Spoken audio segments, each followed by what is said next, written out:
Welcome to Jeremy's IT Lab. This is a free complete course for the CCNA. If you like these videos, please subscribe to follow along with the series.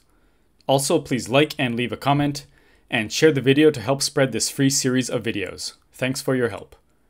Also, remember to sign up via the link in the description to get all of the lab files for this course, so you can try it out yourself in Packet Tracer. If you want more labs like these, I highly recommend picking up Boson's NetSim for the CCNA. Click the link in the video description to check it out.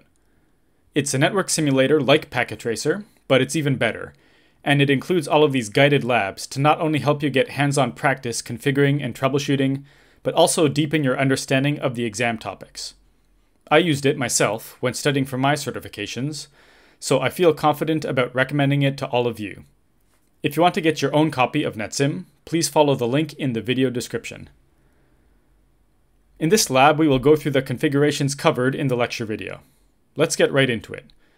First, in step 1, we will ping an external server, 8.8.8.8, from these two PCs, as well as check their default gateway. I'll do the ping from PC 1 first. Ping 8.8.8.8.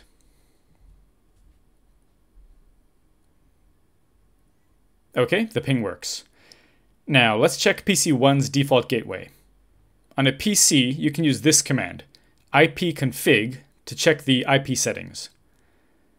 So, R1's default gateway address is 10.0.1.253, which is R1.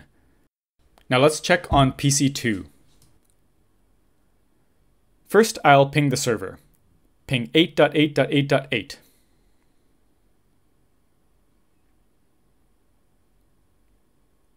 Okay, we're getting replies. So, what's PC2's default gateway? Let's check. ipconfig. It's R1, so it's the same as PC1. Now let me do something I didn't do on PC1. I'll do a trace route to 8.8.8.8. I've shown you this once before, I think. It's a very useful command. On PCs, the command is traceRT, but be aware that in Cisco iOS, it's traceroute, spelled out fully. So, traceRT 8.8.8.8. And you can confirm that the first hop is 10.0.1.253 before it reaches 8.8.8.8, which is just a loopback interface on R3, by the way. Next up in step 2, we are told to configure HSRP version 2 on R1 and R2. We should make sure R1 is the active router, raise its priority, lower R2's priority, and also enable preemption. Let's go on R1. Enable COMPLETE. Remember, FHRPs like HSRP are configured directly on the interface, G00 in this case. Interface G00. First, let's enable HSRP version 2. The command is standby version 2. Next, I'll configure the virtual IP. I didn't mention this in the lecture video, but notice that you can configure the IP, preemption, priority, etc., without specifying the group number. If you do this, the router will automatically use a group number of 0. The standby version command, however, applies to all groups. You don't need to specify the group number. I like to match the group number with the VLAN number, so I'm going to configure a group number of 1. I haven't done any VLAN configuration on the switches, so everything is in VLAN 1. You can use whatever group number you want, though. First, I'll configure the virtual IP and get HSRP actually running. Standby 1, IP 10.0.1.254. Next, the priority. Standby 1, priority 200. The default is 100. Finally, I'll enable preemption. Standby 1, preempt. Okay, that's all for now on R1. Now I'll configure R2. Enable, COMPLETE, interface G00. Okay, I'm going to leave it at HSRP version 1 for now, to show you what happens when there is a version mismatch. Let's configure the priority. Standby 1, priority 50. Now the virtual IP, same as on R1.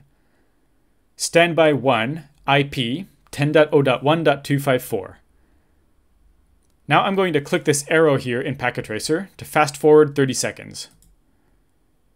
If I return to R2, you can see all of these messages about a duplicate address. That's because both R1 and R2 think they are the active router. Why is that? It's because of the version mismatch. Because there is a version mismatch, they aren't able to negotiate an active and standby. They both claim to be the active router. To fix this, I'll configure version 2 here on R2. Standby version 2. Now I'll click those arrows again. And now I'll check back on R2. So the messages have stopped. Let's check do show standby. Okay, state is standby. And down here, you can see that the active router is 10.0.1.253, which is R1. So now that the versions match, everything seems to be working fine. Next up in step 3, I'll configure the new VIP as the default gateway of PC1 and PC2. PC1 first. Click on Config, then set the default gateway here. Now I'll do the same on PC2. Config, and set it to 10.0.1.254. From here on PC2, I'll try a ping again. Ping 8.8.8.8. Okay, the ping works. And let's check the ARP table. On PCs, the command is ARP-A. There it is, 10.0.1.254. Notice the HSRP version 2 virtual MAC address, 0000-0C9F F001. Now let me show you another interesting point. Let's try a trace route again. Trace RT 8.8.8.8. Notice that the first hop address is 10.0.1.253, the IP address of R1's G00 interface, not the virtual IP address. Even though the virtual IP is configured as the default gateway, R1 replies to the trace route using the interface IP address instead of the virtual IP address. So traceroute is a useful tool to check that the correct gateway is being used in a situation like this. Next up, let's turn off R1. But before that, we must make sure to save the config. Here on R1, I'll type end to return to privileged exec mode, and then write to save the running config. If you forget to save the config, it will be lost when R1 restarts. Now let's turn off R1. To do so, click on the Physical tab here, and you can flip the power switch here. Now I'll click the arrows to fast forward 30 seconds so R2 can become the active router. And now let's try a ping from PC1. Ping 8.8.8.8. Okay, the ping works. So we know R2 must be acting as the default gateway. R1 is turned off. But let's try a trace route anyway to be sure. Trace RT 8.8.8.8. Okay, this time the first hop is displayed as 10.0.1.252, R2's IP address, even though the virtual IP used as the default gateway is .254. Finally, let's turn on R1 again. Go back to R1 and flip the power switch. I'll press the arrows again to skip forward. Now, without checking the CLI of R1 or R2 to see the state, I'll try a ping and traceroute from PC1. We enabled preemption, so R1 should take back the active router role. Let's try the ping first. Ping 8.8.8.8. Okay, it works. Now traceroute. Let's see if R1's or R2's IP address is displayed as the first hop. Trace RT 8.8.8.8. It is R1's IP address of 10.0.1.253, so R1 has become the active router once again. Okay, that's all for this lab. Next, let's take a look at a bonus lab in Boson NetSim for CCNA. Okay, here's today's Boson NetSim lab preview. As I said in the video, FHRP configuration isn't part of the CCNA exam anymore. So it's actually not in NetSim for CCNA. But I still want to show you an HSRP lab. So I have selected a lab from the Encore, CCNP Encore 350-41 NetSim. So NetSim for CCNP Encore. And FHRP configuration is an exam topic on the CCNP. And as you can see, there are plenty of labs for FHRPs in NetSim for CCNP. Starting here, configuring hot standby router protocol, all the way down to here, troubleshooting GLBP. So I counted, in total there are 19 labs covering HSRP, VRRP, and GLBP. So all the configuration practice you need for FHRPs. Okay, the lab I've selected for today is this one, configuring hot standby router protocol. So let's check it out. This is the lab topology. Pretty simple. We got 4 switches, access switches, distribution switches, and then 2 routers. And we're going to configure HSRP on these routers. These are the commands you need to know. The standby commands we covered in the lecture, and the ones we just saw. The IP addresses on each device, and the lab tasks. There are 4 main tasks in this lab. Task 1, verify basic connectivity. Task 2, configure HSRP. Task 3, verify HSRP configuration.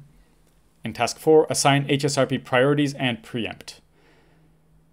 So for this lab preview, let's just do task 1 and task 2. So first up, task 1. It says this task involves verifying the connectivity of the devices on the network. Okay, so here's step 1. Verify all non-HSRP IP addresses on each device by using the proper show command and the IP addresses table. All right, so let's check. So the CLI of router 1 is already open, so I will check it out. Show IP interface brief. Fast Ethernet 00 looks good, and 01 looks good also. Okay, let's check out router 2.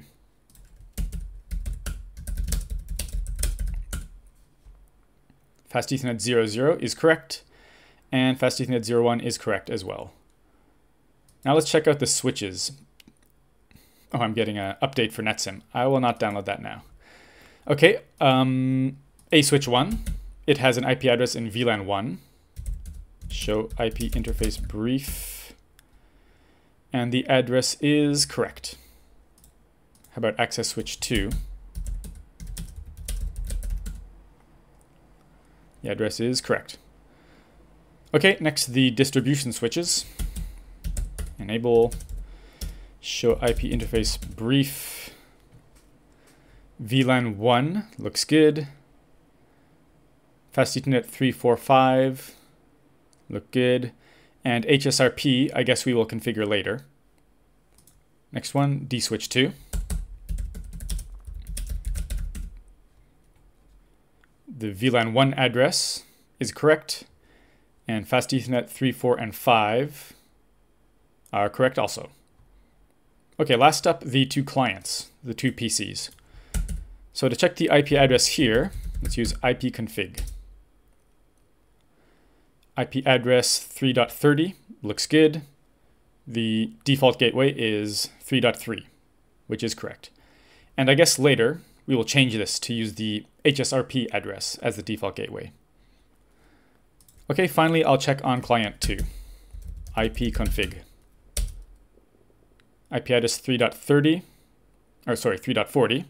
Okay, and default gateway 3.2. Looks good. Okay, so step 2, verify that client 1 can ping dswitch 1's VLAN 1 interface. Okay, I'll go back to client 1, ping 172.16.3.3. All right, we're getting a reply, so no problems there. And how about client 2? Can it ping dswitch 2's VLAN 1 interface? Ping 172.16.3.2. Okay, looks good. And then verify that client 1 and client 2 can ping router 1's fast Ethernet 00 interface. Okay, ping 172.16.253.2. Okay, looks good. I'll do the same back on client 1.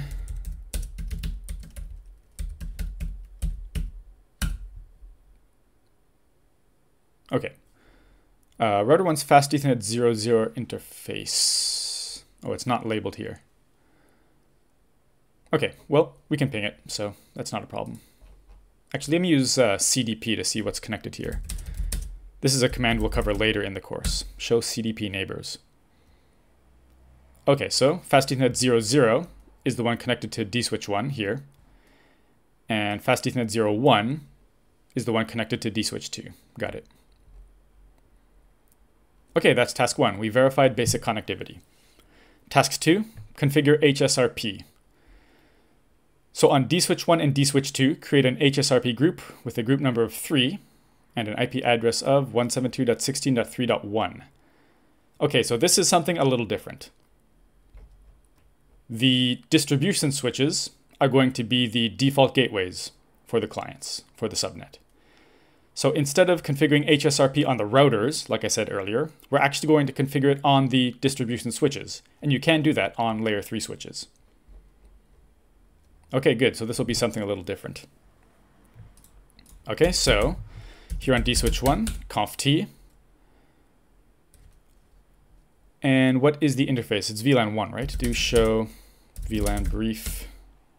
Yeah, everything's in VLAN 1. Or do show IP interface brief. Do that once more. Yeah, VLAN 1. Okay, so interface VLAN 1 standby, and we're using group number 3. So standby 3 IP 172.16.3.1. And that's it. Next, dswitch 2, same thing. Conf t interface VLAN 1 standby 3 IP 172.16.3.1. Okay, next, workstations and access layer switches should use the newly configured HSRP IP address as their default gateway. On client 1 and client 2, configure the default gateway to be 172.16.3.1. Okay, so to do this, we have to use a special command for NetSim. That is this, ipconfig/dg. That is not a Cisco command. That is a command used on PCs in NetSim. So ipconfig/dg 172.16.3.1. Okay. And client 2, ipconfig/dg 172.16.3.1. And let me just check with ipconfig. Yep, looks good.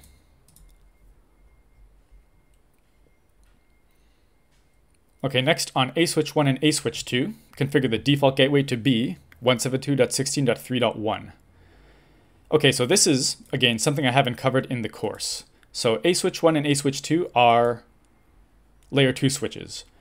However, even on layer 2 switches, they are able to have one IP address. Sorry about that. One IP address for management. So you can connect to that IP address and access the CLI of the device. I will explain this later in the course. But they don't have a routing table. So to specify the default gateway, you can't configure a default route. You have to use this command, IP default gateway, and then put in the IP address, 172.16.3.1. Okay, and I will do the same on aswitch 2. Conf t IP config. Nope, that is the PC's IP default gateway, 172.16.3.1. There it is. Okay, so next we would go on to verify our HSRP configuration and do some more advanced configuration like priorities and preemption. But we'll end it here. Now, just out of curiosity, I want to grade the lab and see if we did the configurations correctly. It won't say that we completed the entire lab correctly because we haven't finished it yet, but let's see how we did. So click on Grade Lab here. And as expected, you missed one or more commands in the lab. That's okay, we didn't finish it yet. So client 1 and client 2, the configuration is correct, so that means we configured the default gateway correctly. A switch 1 and A switch 2, same, the configurations are correct, so that means our IP default gateway command was correct. D switch 1 and D switch 2, we are missing commands. Priority and preemption. However, the standby 3 IP command is correct, so that means we did that step correctly. Okay, so that's a quick look at Boson NetSim, not for CCNA this time, but for CCNP. So if you want to get a copy of Boson NetSim, please follow the link in the video description. Before finishing today's video, I want to thank my JCNP level channel members. To join, please click the Join button under the video.